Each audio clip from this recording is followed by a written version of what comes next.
Triple A! Gigisingin kayo sa tindi ng aking emosyon! Kaibigan, usap tayo kung ayaw mo. Wow! At ako ang babalanse sa tama ng aking mga kasama. Amino!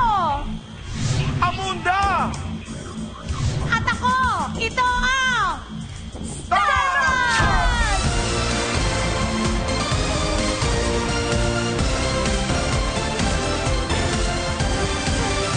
Hi, friendship! Ako sa gitna!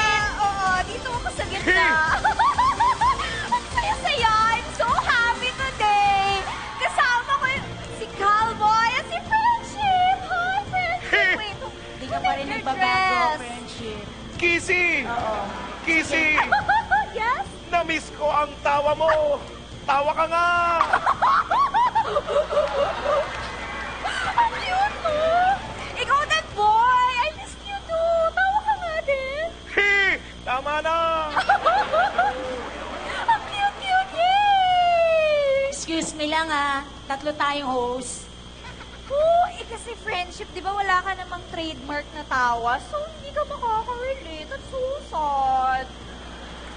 Alam mo, hanggang dito masama ugali mo ha. Uy, friendship, huwag ka naman ganyan. Okay na tayo, di ba? Kala mo lang yun ha. Ganito meron din akong tawa. Kala mo lang yun. Talaga ay? Sige nga. Oo. Sige nga, patinig!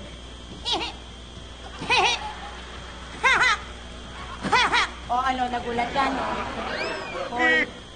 Friendship, parang ngayon mo lang naman pinag-isipan yon. Excuse me, friendship. Matagal ko na itong naisip, kaya lang nagpipili lang ako ng show. At ito na nga yung bago nating talk show ng bayan, ang Starman! Wait lang, boy!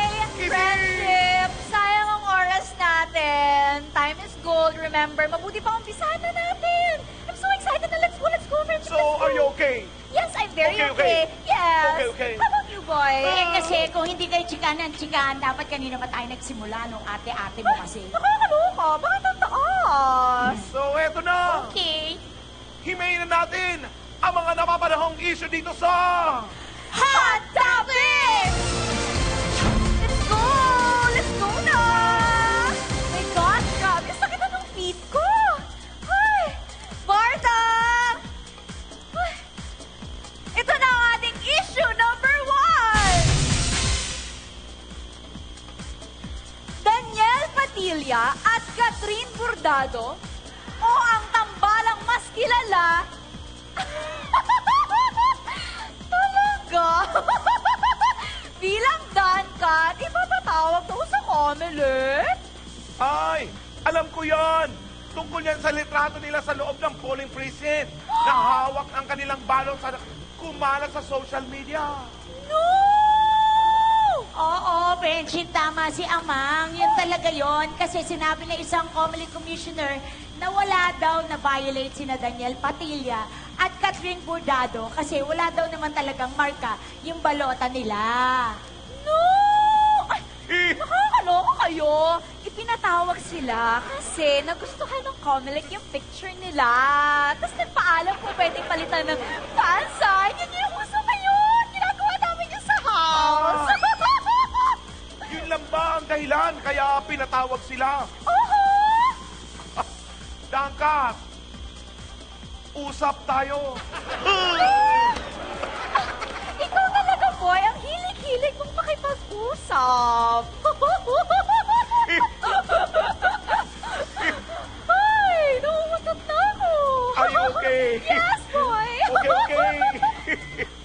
Eto naman ang ating...